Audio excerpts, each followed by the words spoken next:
Joining us now is Tanja Recchi, the news editor of the Montclarian student newspaper and website, special guest with us to give us insight into bullying. Tanja. Thank you, Mark.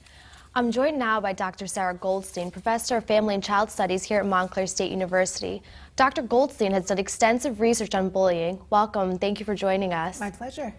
I want to start off with asking you, your research delves a lot into what bullying is. Can you define it for us? Yes, well, usually we define bullying as repeated acts of aggressive behavior where there's an imbalance of power between the perpetrator and the victim. So the perpetrator has some power in terms of social status or physical strength, or basically social strength over the victim.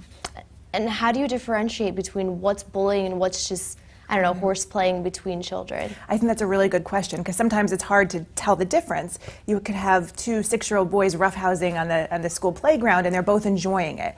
Well, that's not really aggression or bullying. The definition has to involve intentional harm, and those kids are not trying to hurt each other. But that's different from name calling that's bothering someone, maybe something when you get older, more sexual harassment like bra pulling or slapping going on, that some people might say, well, that's kids being kids, but there's harm involved and intentional sort of a power issue involved. And so sometimes it's hard to see, but you have to really look in terms of what the intention is. Okay. And your research, it also goes through what the different types of bullying is. Can you talk to us about that? Sure. It's really important to acknowledge that not all bullying and aggression is physical. I think when we initially hear the words bullying or aggression, we think of punching, hitting, pushing, that kind of thing. But recent research over the past 10 years or so has shown that there's different forms.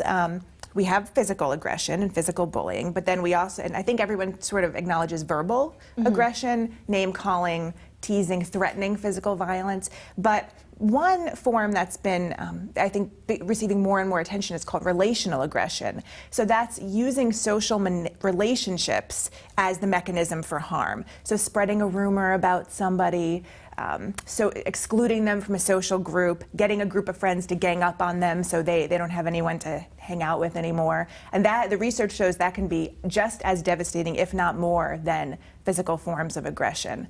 So that's relational aggression and bullying. And then we also have sexual harassment, which is incredibly important to acknowledge as well, and that has devastating implications for child and adolescent development.